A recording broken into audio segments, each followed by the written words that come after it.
Hello अस्सलाम वालेकुम, good morning Pakistan. मैं हूं आपकी होस्ट मरियम इमाम और आप देख रहे हैं मेरा मॉर्निंग शो जिसका नाम है नया रास्ता, सिर्फ RNN टीवी पर। नाज़रीन, मेरे आज के मेहमान एक ऐसी शख्सियत है जिनकी आवाज़ में एक ऐसा जादू है जो हर सुनने वाले को अपनी तरफ खींचती है। That voice became the icon of Pakistani music industry. Pakistan music industry का एक बहुत बड़ा नाम है। शाम 84 बड़े सगीर का एक ऐसा घराना है जो अपनी गायकी और क्लासिकल मौसीकी से जाना जाता है। और मेरे आज के मेहमान, उनका ताल्लुक भी शाम 84 घराने से है। वैसे तो हम जानते हैं कि गायकी के कई सारे घराने हैं, पटियाला घराना, शाम 84 घराना, लेकिन आज हम जानेंगे कि शाम 84 घराने की आखिर इस्टेब्लिशमेंट कैसे हुई है और फिर क्लासिकल मौसीकी एक याद रखना और उसको गाना, ये एक बहुत बड़ी बात है। मेरे आज के मेहमान जनाब शफकत सलामत अली खान साहब के बेटे जनाब फैज़ान अली हमारे साथ मौजूद हैं। आइए इनको वेलकम करते हैं। अस्सलाम वालेकुम, गुड मॉर्निंग, कैसे हैं आप? वालेकुम अस्सलाम, good morning, I am very well. आप कैसी हैं मरियम? बिल्कुल ठीक। मुझे ये बताएं कि म्यूजिकल जर्नी कैसे शुरू हुई आपकी, म्यूजिक इंडस्ट्री में कैसे आए, एक लेगेसी को लेकर चल रहे हैं, कैसा लगता है? सबसे पहले तो मैं बहुत शुक्रगुजार हूँ RNN का कि मुझे आप लोगों ने इनवाइट किया मॉर्निंग शो पे। और जहाँ तक म्यूज़िकल जर्नी की बात है उस पर डेफिनेटली बात होनी चाहिए और मैं करूँगा अभी आज। तो म्यूज़िक तो घर में था पहले से, जैसा कि शाम 84 घराना जो है हमारा, इट्स क्लासिकल म्यूजिक स्कूल। घराना जो होता है, ऑडियंस को ये भी पता होना चाहिए कि व्हाट इज़ अ घराना। घराना कम्स फ्रॉम घर, अ स्कूल ऑफ म्यूजिक। घर से निकला हुआ लफ्ज़ है घराना। घराना कैसे बनता है, पहले तो लोगों को ये जानना बहुत ज़रूरी होता है जी। 3 जनरेशन अगर आपकी सेम प्रोफेशन में हो तो फिर घराना स्टैब्लिश होता है। सबसे पहले तो एक घराने की एक रूल एंड रेगुलेशन है मौसीकी के। अगर आप घरानों की बात करें तो मौसीकी का जर्नी ऐसे शुरू हुआ कि मेरे जो मैटरनल ग्रैंडफादर हैं वो भी गायक हैं, उस्ताद हुसैन बख्श गुल्लू खान साहब। और जो मेरे पैटर्नल ग्रैंडफादर उस्ताद सलामत अली खान साहब, वो भी गायक हैं। तो गायकी शुरू से घराने में थी, दोनों तरफ ही मेरे गायकी है। तो मैं अगर अपने नानके में भी जाता था वहाँ पर भी गायकी थी, मैं अगर दादके में भी था तो वहाँ पर भी गायकी थी। तो मेरा जो डेवलपमेंट थी मौसीकी की वो शुरू से ही थी और शौक भी था शुरू से ही मौसीकी करने। और क्योंकि एक घराने में पैदा हुए मौसीकी के, और ज़रूरी ये भी नहीं है कि अगर आप एक म्यूजिकल फैमिली में पैदा हुए हैं तो आपका प्रोफेशन एज अ सिंगर ही होगा, ये भी नहीं है। ये शौक पर डिपेंड करता है एंड और आपके कंपैशन पर भी डिपेंड करता है। When you have a legacy of 500 years, तो जो घराने का कस्टोडियन होता है, जो खलीफा होता है घराने का, उसको ये भी देखना होता है कि क्या ये बच्चा उस काबिल है कि इसको घराने की बागडोर दी जाए। क्या बात है। तो डेवलपमेंट शुरू से ही थी, शौक भी शुरू से ही था। And I am very very thankful and fortunate कि मुझे उस्ताद शफकत सलामत अली खान साहब जैसे मेंटोर मिला, अपने वालिद साहब जैसा, जिन्होंने हमें बहुत ज़्यादा शेप किया है, अलाइंड किया है। तो ऐसे ही म्यूजिकल जर्नी का शुरुआत हुई। मैंने अभी जैसे मेंशन किया था कि शाम 84 घराना, थोड़ा सा बता दें कि इसकी शुरुआत कैसे हुई थी? तो शाम 84 घराना बेसिकली, शाम 84 is an town which is in east India, Hoshiarpur में, डिस्ट्रिक्ट होशियारपुर में। शाम 84 एक छोटा सा कस्बा है बेसिकली। तो इसका जो नाम है शाम 84, उसकी एक रवायत मिलती है हमारे बुजुर्गों से कि राजा शाम एक बुजुर्ग था, हमारे बुजुर्गों के एक एंसेस्टर थे राजा शाम, जिनके नाम पर ये गांव थे।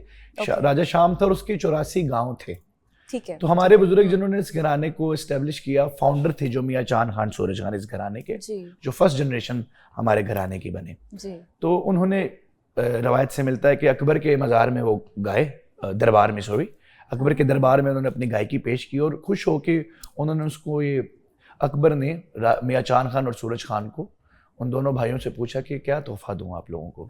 तो उन्होंने बोला कि जो हमारे 84 गांव हैं राजा के, उसको लौटा दीजिए आप। उन्होंने कहा मैं उनको तो नहीं लौटाऊंगा, लेकिन आपकी गायकी से मैं इतना खुश हूँ, मैं आप लोगों को गिफ्ट देता हूँ, आपने आगे जिसको देना दे दीजिए। तो ऐसे उनको वो गांव गिफ्ट हुए और वो उन्होंने आगे से अपने राजा को दे दी। तो ऐसे शाम 84 बना। एक ये रवायत है और एक वहाँ पर बाबा शामी का मज़ार है, उस रवायत से भी शाम 84 घराना। तो वहाँ से स्टेब्लिश हुआ घराना माशाल्लाह। चलते चलते अब हमारी 12वीं जनरेशन है, उससे पहले 11th generation is my father उस्ताद शफकत अली खान, मेरे ताज हैं उस्ताद लताफत अली खान, उस्ताद रफाकत अली खान, उस्ताद सहावत अली खान, उस्ताद शराफत अली खान जो कि गुजर चुके हैं। उससे पहली जनरेशन है उस्ताद सलामत अली खान, नज़ाकत अली खान, फिर उनके भाई उस्ताद अख्तर अली खान, जाकिर अली खान, रियाज अली खान, इम्तियाज़ अली खान। ये लोग हमारे घराने का एक प्रॉपर अगर मैं बात करना शुरू जी। करूंगा शिजरी की हाँ तो जी। बहुत लंबी बात हो जाएगी। हाँ। लेकिन ये वो लोग हैं जिन्होंने घराने को बहुत ऊंचाइयों पर पहुंचाया, खास तौर जी, जी। पर उस्ताद सलामत अली खान, नज़ाकत अली खान, क्योंकि हमारा घराना ध्रुपद का घराना था। Okay. Dhrupad is an ancient form of classical music जो ख्याल से पहले गायकी थी। ठीक है। ख्याल एक जॉनरा है क्लासिकल म्यूजिक का, जो आजकल के दौर में आप क्लासिकल सुनती हैं हम्म। वो ख्याल है, जिसको हजरत अमीर खुसरो ने इंट्रोड्यूस करवाया है। ओके। उससे पहले ध्रुपद गायकी हुआ करती। तो हाँ। हमारा घराना क्योंकि एक ओल्ड घराना है जी। तो उसकी ध्रुपद गायकी थी, which is an ancient form of classical music. Okay. लेकिन मेरे परदादा उस्ताद मियां वलायत अली खान साहब ने जी। हमारे दादाजी को क्लासिकल म्यूजिक ख्याल की तरबियत भी दी ध्रुपद के साथ। तो फिर जब ख्याल की दुनिया में कदम रखा उस्ताद सलामत अली खान साहब ने, तो it was totally different. And अब कहते हैं जिसको वंडरफुल गाना, जिसको Wonderful. सुन के वाकई वंडर हो जाना, यानी कि 8वां जुब्बा अगर उनको No कहा जाए doubt, तो कम no नहीं doubt. होगा। तो शामचोर से घराने को फिर उन्होंने ऊंचाइयों पर पहुंचाया, और बात आगे हम कोशिश कर रहे हैं कि उस लेगेसी को जो 500 साल लेके पुरानी है उसको लेकर चल सकें। फैजान, आप इंटरनेशनल टूर्स बहुत ज़्यादा करते हैं, जब आप परफॉर्मेंस करते हैं तो ज़्यादा आपको किस ऑडियंस के साथ मज़ा आता है, पाकिस्तानी ऑडियंस या फिर बाहर की ऑडियंस? जी, I will be very fair about that. मैं माशाल्लाह सारी दुनिया में परफॉर्म कर चुका हूँ अब तक, आज तो सच अल्हम्दुलिल्लाह। बता दें। हाँ। लेकिन लाहौर की जैसी ऑडियंस है कहीं नहीं हाँ, मिली। मैं यही सुनना चाहती थी। लाहौर जैसी ऑडियंस मेरे ख्याल में पूरी दुनिया में नहीं है। हर सम के साथ दाद देने वाली, हर जगह के साथ दाद देने वाली ऑडियंस एक ही है पूरी दुनिया में, बस लाहौरी है वो। ठीक है। लाहौर में जैसा गाना सुना जाता है वो कहीं पर भी नहीं सुना जाता। लाहौर लाहौर है। बहुत बहुत बड़ी जगह पर गाए, हम्म। बहुत बहुत अच्छी ऑडियंस में गाए, हाँ, हाँ। लेकिन लाहौर जैसी ऑडियंस पूरी दुनिया क्या में नहीं बात मिली। है। तो जब आप परफॉर्मेंस देते हैं, आप कर रहे होते हैं परफॉर्मेंस, कोई यादगार खूबसूरत बीता हुआ लम्हा हमारे साथ शेयर करें। जी, 2 साल पहले एक परफॉर्मेंस मेरी बहुत यादगार थी। याद सलामत एक हम फेस्टिवल करते हैं मेरे दादाजी की याद में, उस्ताद सलामत अली खान साहब की याद में, जी। जो कि माशाल्लाह पाकिस्तान के चंद बड़े क्लासिकल म्यूजिक फेस्टिवल्स उनमें से एक बन चुका है। तो उसमें मेरी परफॉर्मेंस एक हुई थी जब मेरे वालिद साहब स्टेज पर आ गए, and that was a very memorable moment for me, because एक उस्ताद का आपके लिए स्टेज पर आ जाना एक बहुत बड़ी बात होती है मेरे ख्याल में। तो मेरे लिए वो बहुत एक मेमोरेबल मोमेंट था जो मेरे ख्याल में ज़िंदगी भर मुझे याद रहेगा। मेरे लिए किसी भी अवार्ड से बड़ी वो चीज़ है जी। कि वो परफॉर्मेंस सुन के मेरे वालिद साहब, he just came on the stage and praised me, and okay. which is a very big क्या thing बात for me. He's a mentor and he have always encouraged us, but in a positive way. कभी उन्होंने flatter नहीं किया। Okay. हमारे वालिद साहब की है कि ये सिखाने का जो एक उनका तरीका है, वो कभी ज़्यादा आपको फ्लैटर नहीं करेंगे जी। कि हाँ बहुत अच्छा है जी। या तुम बहुत अच्छा गा रहे हो। वो हमेशा कहेंगे इससे भी बेहतर होगा, हाँ, इससे भी बेहतर करो। तो it was a very great moment for me, because when my father came on stage for me Yes. and talked about me and he was proud. Wow. So कितनी it is proud bigger for moment me है than ये। any award in this whole world. हमारे show में कोई singer आए और हम उनसे गाना न सुने, ऐसा कैसे मुमकिन है? हमें कोई अच्छा सा गाना सुना दे आज। जी बिल्कुल, मैं एक बड़ा खूबसूरत गीत है आप सब लोगों की नज़र कर रहा हूँ जी मैं, जरूर। बल्कि मेरा खुद का फेवरेट ये गीत है। मेहदी हसन खान साहब और मैडम नूर जहान साहिबा का ये गाया हुआ गीत है। क्या बात। तो आप सब लोगों की और आपकी भी नज़र कर रहा हूँ, क्योंकि जी, आप खुद जी, माशाल्लाह बहुत अच्छा गाती हैं मरियम। कभी कभी गा लेते हैं एक मयान में 2 सिंगर नहीं रह सकते। तो ये गाना मैं ऑडियंस की और आपकी जी जी जरूर। नजर कर रहा हूँ। आपको भूल जाए हम, आपको भूल जाए हम, इतने तो बेवफा नहीं, आपको भूल जाए हम, आपसे क्या गिला करें, आपसे क्या गिला करें, आपसे कुछ गिला नहीं, आपको भूल जाए हम, काश वो अपने गम मुझे दे दे तो कुछ सुकून मिले। क्या बात है, वो क्या बात। कितना बद नसीब है, गम भी जिसे मिला नहीं, आपको भूल जाए हम, इतने तो बेवफा नहीं, आपको भूल जाए excellent excellent. Thank you very क्या मच, बात। बहुत थोड़ा सा मैं शुक्रिया। भी चाह रही थी कि अपना सुर थोड़ा सा जो है करूं, लेकिन आपके स्केल बहुत हाई थे और बड़ा मुश्किल होता है ये गाना।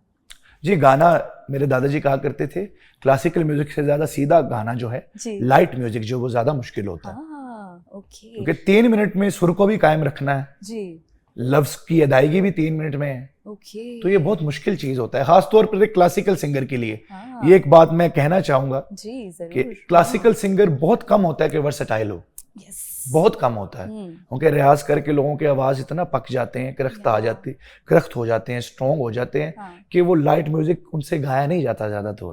ओके।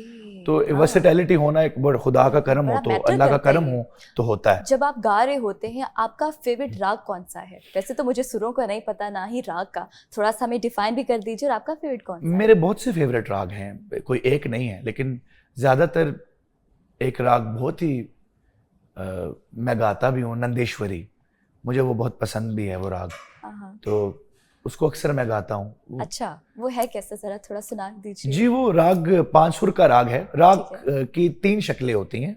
हाँ, बेसिकली राग होता क्या है, अच्छा एक स्ट्रक्चर होता है राग, ठीक है नोटेशंस का, जो सुर हैं उनका स्ट्रक्चर होता है राग। ओके तो उसमें 7 सुर होते हैं, 6 सुर होते हैं और 5 सुर होते हैं, ठीक है जिनको हमारी क्लासिक की मौसीकी की और जो हमारी म्यूजिक की लैंग्वेज है उसमें जी, संपूर्ण 7 सुर, ठीक है खाडव 6 सुर और आडव 5 सुर रागों की ये ओके। शक्लें हैं। अगर हम साफ कह रहे हैं कि संपूर्ण राग है ठीक तो इसका है। मतलब कि 7 सुर इसमें लग रहे हैं। हाँ अगर हम कह रहे हैं कि खाडव राग है तो 6 सुर लग रहे हैं, और अगर हम कह रहे हैं कि आडव राग है तो 5 सुर का राग है। तो ये जो ओके। राग है ये 5 सुर का राग है, इसमें 5 सुर लगते हैं, ठीक है और इसका जो मोड है थोड़ा उदास भी है। ठीक है रागों के मोड होते हैं, बिकॉज अच्छा सबसे पहले तो आपको बिलीव करना पड़ता है कि राग एक लिविंग थिंग है, तभी आप राग को पोर्ट्रे कर सकते हैं या गा सकते हैं। ये एक ऐसी चीज है जिसकी अक्कासी करनी होती है, सुर के जरिए एक्सप्रेस करना होता है। तो राग नंदेश्वरी ठीक 5 है। सुर का राग है, हाँ। वो मैं उसकी नोटेशन सुना देता हूँ आपको। जरूर, जरूर। अगर राग को गाना हो पूरा तो उसके लिए तो 45 मिनट्स चाहिए कम से कम, लेकिन ये अच्छा एलेबोरेशन है, ठीक है नोटेशन है छोटी जी सी। जरूर जरूर सुनाइए। सा ग म ध नि सा नि द म ग ग स द नि सा म ग म नि ग स द नि सा ग म द म ग म ध नि द म द ग म ग ग म ग स द नि सा म ग द नि सा म ग ने गे द नि सा। तो ये राग का स्ट्रक्चर है। अब क्या राग बात का है। मजेदारी क्या है, इसी स्ट्रक्चर में रहते हुए आपको इम्प्रोवाइजेशन भी करनी है, ठीक है इसी स्ट्रक्चर में रहते हुए आपको एक्सप्रेशन भी देना है। ओके इसी ऐसे ही, इसीलिए तो राग को मुश्किल कहा गया है, हाँ क्योंकि हर दिन नया है। ठीक है मैंने जो अभी पेश किया ये मेरा सोचा नहीं हुआ, ये आमद हुई है बस। तो ओके। क्लासिकी मौसीकी इज ऑल अबाउट इम्प्रोवाइजेशन। अच्छा, अभी जो ये राग से पहले आपने जो मुझे बताया है, ये आप किस तरह याद कर लेते हैं? क्योंकि हमें तो बस ये पता होता है कि बस गाना गाना है, ये नहीं पता इसके पीछे एक साइंस होती है, एक प्रैक्टिस होती है। जी, क्लासिकल म्यूजिक से बड़ी आई थिंक सो कोई नॉलेज नहीं है। हाँ एक बात आप शायद सुन के हैरान होंगी, जो म्यूजिक की डिवीजन है दुनिया के 12 सुर हैं, 12 और उन 12 सुर की जो डिवीजन है वो पाइथागोरस ने की है, जो मैथमेटिशियन है, जिसको फिसागोरस भी कहते हैं। ओके तो ये एक नॉलेज का बहुत बड़ा हिस्सा है। अगर आप बात करें, एक किताब में पढ़ रहा था, हमारे बहुत करीबी दोस्त हैं, ठीक है। माशाल्लाह आईबी के डायरेक्टर भी हैं, हाँ शाहिद साहब, उनके साथ जिक्र हो रहा था, तो उन्होंने एक किताब दी मुझे, और उसमें मुझे क्या पता लगा कि चाइना की जो सबसे पहली बड़ी डिग्री थी वो म्यूजिक की थी, सबसे बड़ी नॉलेज म्यूजिक थी। ठीक जो है। क्लासिकी म्यूजिक है, मौसीकी है, और जो म्यूजिक लिटरेचर में लिखा गया है, हाँ वो एक प्रॉपर स्टडी है। ठीक है। पाकिस्तान में जो है म्यूजिक की प्रैक्टिस करवाई जाती है, आपको लगता जी बिल्कुल करवाई जाती है। अब तो मेरे ख्याल पंजाब यूनिवर्सिटी में म्यूजिकोलॉजी की डिग्री मिल रही है, गवर्नमेंट कॉलेज में म्यूजिकोलॉजी की डिग्री मिल रही है। हाँ तो पाकिस्तान में काफ़ी फ़रोग हो रहा है, म्यूजिक के ऊपर काम बहुत हो रहा है, ठीक है। और जरूर लोगों को ये लगता है कि क्लासिकल म्यूजिक पे फुकदान है, लेकिन वो ऐसा नहीं है। हर चीज़ की एक ऑडियंस होती है, हर चीज़ का एक टेम्परामेंट होता है, एग्जैक्टली हर चीज़ की एक प्रेजेंटेशन होती है। बिल्कुल ऐसे ही है। तो क्लासिक की म्यूजिक उस हवा की तरह है जो स्लोली स्लोली बह रहा है, और उसकी उतनी ही ऑडियंस रहेगी। हाँ। सबसे बड़ी बात है कि क्लासिक कभी मास में नहीं आ सकता, यस लेकिन अगर आपको कनेक्ट करना है मासेस के साथ तो फिर फ्यूजन करें। ओके ओके, फ्यूज करें क्लासिकल ठीक म्यूजिक को है। डिफरेंट जॉनरास के साथ। ठीक है, जो आने वाले नए म्यूजिशियन हैं जो क्लासिकल मौसीकी से ताल्लुक़ रखते हैं, उनके लिए कोई एडवाइस दे दें। एडवाइस, मैं क्लासिकल मौसीकी की कोई एडवाइस नहीं दे सकता क्योंकि एक बहुत मुश्किल काम है। एक एडवाइस है उनके लिए कि रियाज को करें, ठीक है, उस्ताद को अच्छा ये ढूंढें। मैं अपने लिए पूछ रही थी वैसे। आजकल ना उस्ताद सबका हो गया यूट्यूब अली खान।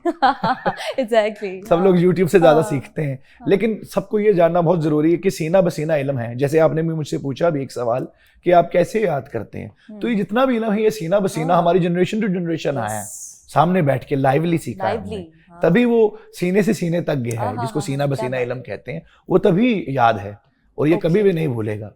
ठीक है, क्यों क्लासिकी मौसीकी के घरानों में 7 साल या कम उम्र में से शुरू करवाया जाता है? हाँ, क्योंकि वो ऐसा एक टाइम पीरियड है हाँ, चाइल्डहुड आपका, जब आपका जहन सबसे ज्यादा शार्प होता है और आप सबसे ज्यादा सीखते हैं, ओके, जो फिर आपकी जिंदगी का मसल मेमोरी बनती है। तो उस उम्र से स्टार्ट होती है मसल मेमोरी, अच्छा, तो इसलिए वो याद दहानी बहुत जरूरी होती है। तो उसके लिए उस्ताद का होना बहुत इज वेरी जरूरी वेरी है। इंपॉर्टेंट। ठीक है। और कुछ बच्चे जो बगैर उस्ताद के गा लेते हैं, मुझे लगता है जो उनको सुर मिला होता है ना, वो लोग बड़े ब्लेस्ड होते हैं, बगैर उस्ताद बिल्कुल, के बड़ा अच्छा गा लेते हैं, उनको बिल्कुल, प्रैक्टिस की जरूरत नहीं होती, बिल्कुल किसी होता उस्ताद है। की जरूरत नहीं होती, प्रैक्टिस हाँ तो बिल्कुल, हमारे definitely घराने का करते हैं शुरू वो। से एक स्टिग्मा रहा है, हमारे मैंट्रा है, जी, हम ये नहीं मानते कि घरानों की गायकी होती है। गायकी अल्लाह किसी को भी दे सकता है। हाँ, जिन्होंने पहली दफा हमारा घराना शुरू किया तो उससे पहले कोई नहीं गाता, तो जी। वो भी तो कहीं से शुरू ही हुए थे ना। हाँ, तो खास तौर पे क्लासिकल म्यूजिक जहाँ पे क्रिएशन खत्म हो जाए ना, वहाँ पे फिर कुछ भी नहीं होता। और classical music is all about creation. Yes, तो जो लोग बाहर के घरानों से भी वो बहुत अच्छा गा रहे हैं, जो लोग सीख, लेकिन ये है कि सीखना बहुत जरूरी है। ठीक है। अगर आप किसी प्रोफेशन में, किसी भी प्रोफेशन में आप आ रहे हैं, तो हाँ। उसके बेसिक्स तो आपको पता होने अच्छा, चाहिए। इसमें फैजान कितना टाइम लग जाता है सीखने में? मैं अपने लिए पूछ रही हूँ, सारी मुझे जिंदगी लग क्लासिकल जाती मौसीकी है। से मुझे बड़े मेरा एक करीबी ताल्लुक है, और सारी मैं जिंदगी लग जाती है, सारी सारी जिंदगी लग जिंदगी, जाती है, क्योंकि हाँ। हर दिन नया है। हर दिन, अगर आप चाहें कि मैं क्लासिकल म्यूजिक 6 महीने, आप बेसिक सीख लेंगे, ठीक है, थ्योरी सीख लेंगे, आप प्रैक्टिकल भी सीख लेंगे, लेकिन हर दिन नया है, बिकॉज कुछ ये ऐसा है कि इम्प्रोवाइजेशनल आज म्यूजिक इस है। शो में मैं कुछ सीख लूं, जी बिल्कुल, जैसे कि अभी मैंने आपको राग नंदेश्वरी सिखा दी है 5 ये मिनट तो में। बड़ी मुश्किल है, ये तो बहुत मुश्किल है। अगर आप इसको दोबारा रिपीट करके थोड़ा स्लो करके सुनेंगे तो इजी भी हो जाएगा। ठीक है, ठीक है। एडवाइस आपको भी है। अच्छा, जब आप एक परफॉर्मेंस दे रहे होते हैं, आपको उस लेवल पर पहुंचने के लिए किस तरह वो एक फील, वो एक वाइब ऑडियंस के सामने लेकर आनी होती है? बिल्कुल, उसके लिए तो 3 पोर्शंस बनाए गए हैं ख्याल गायकी के, जिसको विलंपत कहते हैं, जिसको बराबर कहते हैं और फिर जिसको दुरत कहते हैं। Okay, vilambit is a slow portion। इतना कुछ जो आपके दिमाग में माशाल्लाह, जी, जी। आपको इतनी इंफॉर्मेशन है और सब कुछ आप जानते हैं, मुश्किल नहीं होता ये सारे सीखना? जी, क्योंकि जो मुश्किल तो एक है। एक लफ्ज आप मुझे बता रहे हैं, इसका नाम बहुत मुश्किल है, मुझे मुश्किल तो है। अभी भूल गए। हाँ, मुश्किल है, लेकिन अगर आप सीखते रहें, किसी भी सीखते चीज को रहें, हाँ। सीखते रहें, तो वो आपके लिए कन्वीनियंट हो जाती है। एग्जैक्टली, तो प्रैक्टिस करनी इसको चाहिए, कहते हैं, हमारे लफ्ज, हमारी जो लैंग्वेज है म्यूजिक की, इसको कहते हैं करत विद्या। करत विद्या ये एक संस्कृत का वर्ड है। इंडियन करत वर्ड इट इंडियन वर्ड नहीं है, ये संस्कृत का वर्ड है संस्कृत। क्लासिकल म्यूजिक के लिए। करत विद्या, विद्या इज नॉलेज एंड करत इज प्रैक्टिकल।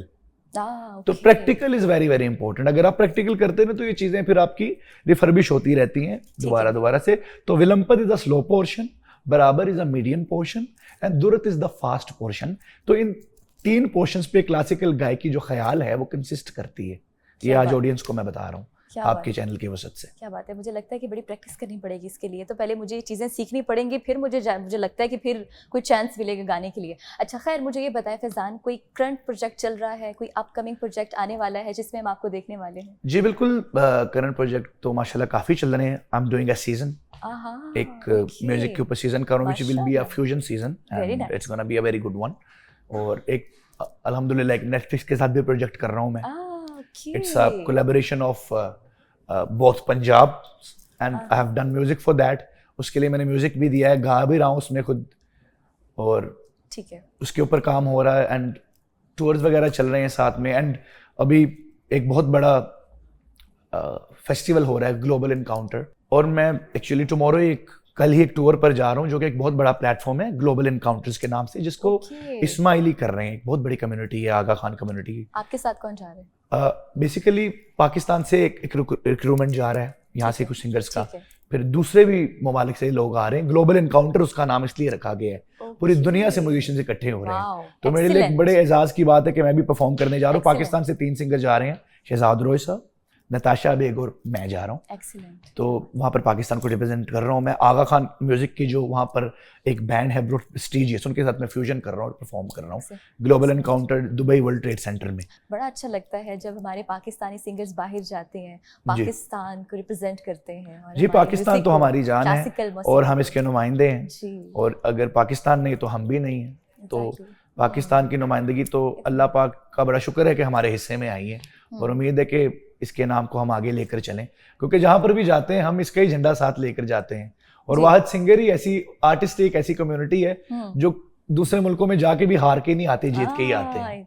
क्या बात है, तो बिल्कुल बिल्कुल सही कहा। हमें No आर्टिस्टों doubt, को कोई बहुत शक रिस्पेक्ट देना चाहिए मेरे ख्याल में, बिल्कुल। क्योंकि हमारे माशरे में एक अलमिया बन चुका है कि ये भी बात मैं करना चाहूँगा, जो लोग आपको खुश करते हैं, आपको हंसाते हैं, आपके एहसासात को खुश करते हैं, और जब उनकी बारी आती है तो आप उनको निगलेक्ट कर देते हैं। तो मेरे ख्याल में जो इंसान आपकी ज़िंदगी पर एक पॉजिटिव असर देता है, पॉजिटिव एस्पेक्ट देता है, उसकी इज़्ज़त करें, उसको प्यार दें मेरे ख्याल में।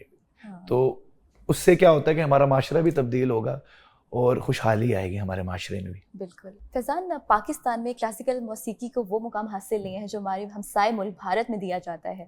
आपको क्या लगता है कि इसमें हमारी अपनी गलती है या फिर मीडिया ने इसको इतनी प्रोजेक्शन नहीं दी? जी मेरे ख्याल में ऐसा भी नहीं है कि पाकिस्तान में क्लासिकी मौसीकी नहीं हो रही। अगर आप नज़र घुमाएंगी या आप उसके बारे में रिसर्च करेंगी तो आपको पता लगेगा कि हमारे पाकिस्तान में इस वक्त 25 से 30 यंगस्टर क्लासिकल म्यूजिशियंस हैं जो कि अपने घराने की लेगेसीज को लेकर चल रहे हैं। मैं नाम लेना चाहूँगा उनका। ग्वालियर घराने से मुस्लिम शगन साहब हैं, चांद खान सूरज खान हैं जो हमारे घराने से हैं, शुजात अली खान मेरे भाई नादिर अली खान हैं, पटियाला घराने से नयाब अली खान, इनाम अली खान हैं, अकबर अली हैं, और बहुत से और नाम हैं जो कि मैं अगर गिनवाता चलूँगा तो बहुत वक्त दरकार है। तो क्लासिकी मौसीकी पाकिस्तान में भी बहुत अच्छी प्रोजेक्शन हो रही है, लेकिन ज़रूरत क्या होती है प्रेजेंटेशन की, कि आप प्रेजेंट कैसे करते हैं क्लासिकल मौसीकी को। तो हुआ क्या कि किसी भी बड़े इदारे में अगर कोई शख्स आया ना एज अ CEO और एज अ चेयरमैन, अगर उसको क्लासिकल म्यूजिक पसंद नहीं था ना, अगर उसका परसेप्शन था तो उसने इम्पोज कर दिया अपना परसेप्शन सब पे कि किसी को भी नहीं पसंद होगा। आप कभी आइए ना याद सलामत पर, आपको मैं दिखाऊंगा कि शाम 7 बजे से लेकर सुबह के 6 बजे तक हॉल पैक्ड होता है और वो क्लासिकल म्यूजिक सुनने आते हैं लोग। तो मैं तो विटनेस हूँ उसका। तो प्रेजेंटेशन का बहुत जरूरी है होना। ये हमारे हमसाया मुल्क में भी बहुत अच्छा म्यूजिक हो रहा है, लेकिन मेरे ख्याल में हमसाया मुल्क से भी ज्यादा अच्छा क्लासिकल म्यूजिक अब पाकिस्तान में हो रहा है। बिल्कुल, क्योंकि वो सब लोग हमारे म्यूजिक से इंस्पायर्ड है। ऐसे ही। और जो लोग क्लासिकल मौसीकी को नहीं सुनते उनको हम किस तरह कनेक्ट कर सकते हैं मैस ऑडियंस के साथ? उनके साथ ऐसे कनेक्ट किया जा सकता है कि क्लासिकल म्यूजिक वालों को पहले टाबू बना दिया गया था, एक टैबू था, एक स्टीरियोटिपिकल बन गया था, एक एलियन क्रिएचर बना दिया गया कि ये कुर्तो पजामे में घूमते हैं, इनसे बच के रहना है। ठीक है, इसको खत्म करना है। एक डोर जो है ना, एक दीवार है, ठीक है, which is between the audience and the performer, उसको खत्म करना बहुत जरूरी होता है। लोगों ने बहुत डराया है ऑडियंस को। जैसे कि अभी आप मुझसे बात कर रही थी कि क्लासिकल म्यूजिक सीखना इतना मुश्किल है, इतना भी मुश्किल नहीं है।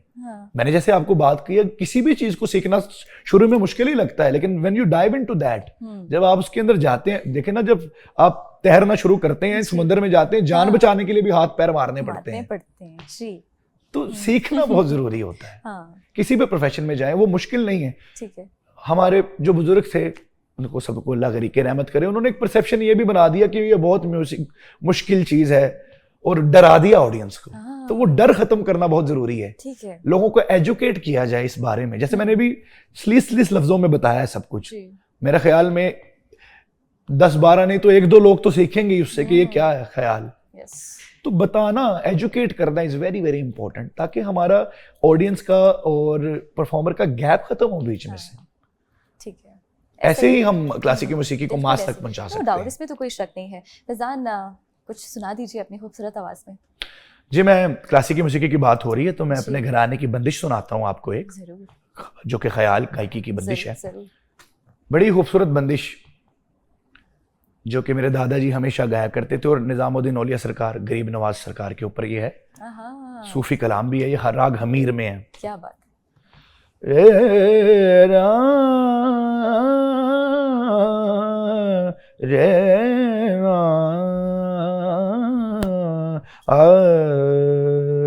मेरे महबूब मेरे महबूब, मेरे महबूब, इलाही रसूल के प्यारे, निजामुद्दीन औलिया पीर, मेरे महबूब, मेरे महबूब, मेरे महबूब, मेरे महबूब,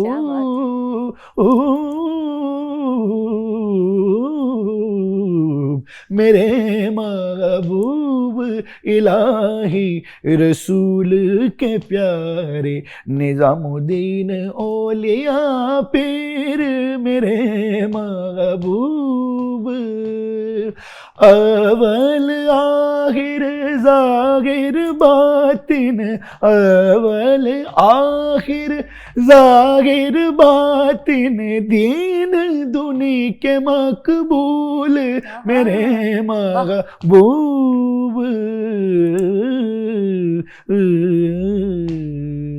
एक्सीलेंट, क्या बात है, बहुत क्या शुक्रिया बात आपका है, Maryam, thank you very excellent। Much. याद सलामत हर साल बढ़ता जा रहा है ये फेस्टिवल, जरा इसके बारे में हमें बताएं कुछ। जी, याद सलामत बेसिकली मेरे वालिद साहब उस्ताद शफकत सलामत अली खान साहब की एक फाउंडेशन है क्लासिकल म्यूजिक के लिए। शाम चौरासी म्यूजिक सर्कल एक ऑर्गेनाइजेशन है, NPO है, जिसके जरिए हम क्लासिकल म्यूजिक की प्रमोशन करते हैं पाकिस्तान में।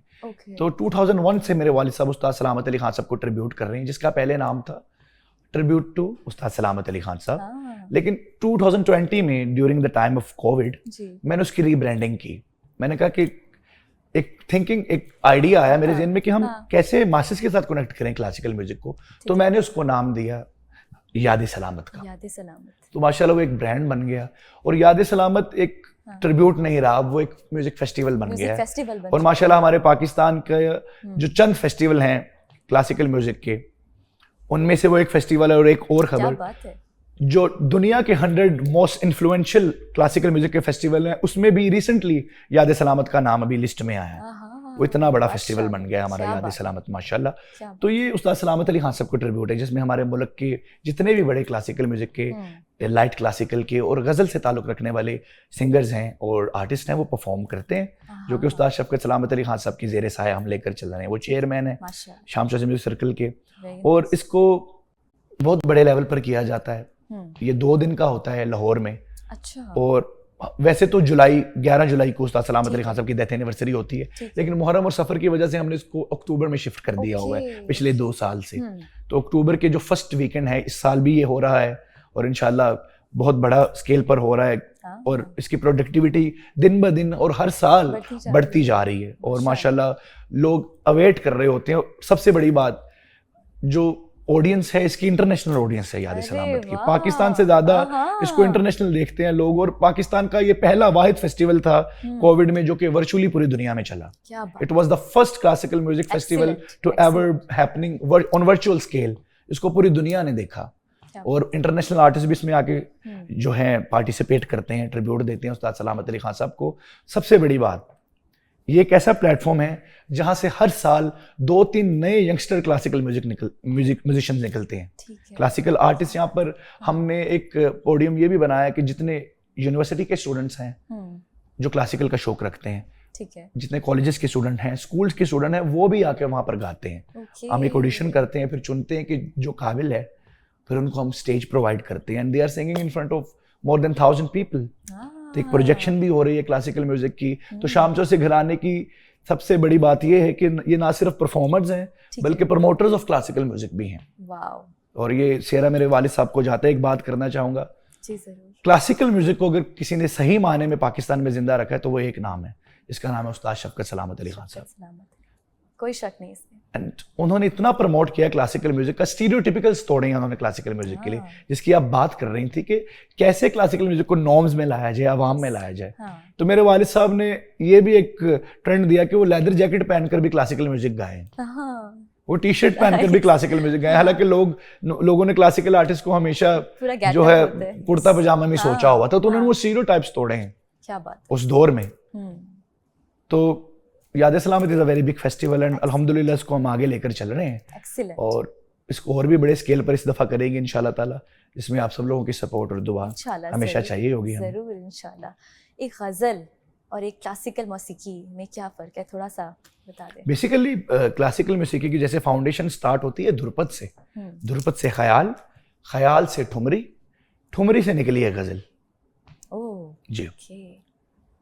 तो ठीक है। Thumri basically it comes from dancing word ठुमकना, ओके। इस एक्सप्रेशन की गायकी है। हाँ। एक अस्थाई होता है, एक अंतरा होता है, उन लफ्जों को आपने सुर के जरिए उजागर करना होता है। हाँ। तो ठुमरी से निकली गजल बहादुर गज़ल। शाह जफर इसके मौजूद हैं, ठीक है। जो कि लास्ट मुगल एम्परर थे, वो उसके मौजूद हैं। गजल का क्या होता है कि इसमें पैराग्राफ ज्यादा होते हैं, तो गजल वो पैरा ऐसे ज्यादा जिसमें पैरा हो वो गजल बन जी, जाती है। जी। तो ठुमरी से निकली हुई है गजल। एक्सीलेंट। फैजान, जाते जाते हमारी ऑडियंस को बता दें, अभी रिसेंटली आपको एक टाइटल मिला है। जी, रिसेंटली मैं अपने आप को इस काबिल तो नहीं समझता, लेकिन एक ऑर्गेनाइजेशन है, वर्ल्ड की सबसे बड़ी लॉयर्स की ऑर्गेनाइजेशन है, इंटरनेशनल लॉयर्स एसोसिएशन, जिसमें दुनिया के 4500 प्लस लॉयर्स मेंबर्स हैं जिसके। ओके। तो रिसेंटली मेरा एक परफॉर्मेंस हुआ इंग्लैंड में, लंदन में मेरे टूर पे, तो उन्होंने मुझे उस्ताद का टाइटल दिया वहाँ पर, अरे वाह। Which is a very big thing for me and I don't think so I am worthy of that title at the moment. इसके लिए बहुत अभी काम करना ज़रूरी है और अभी काम कर रहे हैं, सीख रहे हैं और हमेशा सीखते जाना है। तो that was the title which was like given as a gesture of honorarium by that organization ILA, and I'm so thankful to Mr. Safdar Iqbal, जो कि चेयरमैन हैं उस ऑर्गेनाइजेशन के, यूके में, लंदन में, जो मेरे भाई भी हैं बड़े। और तो ये एक बहुत बड़ी एक मेरे लिए एजाज़ की बात है। एक बहुत बड़ी बात है। एक्सीलेंट।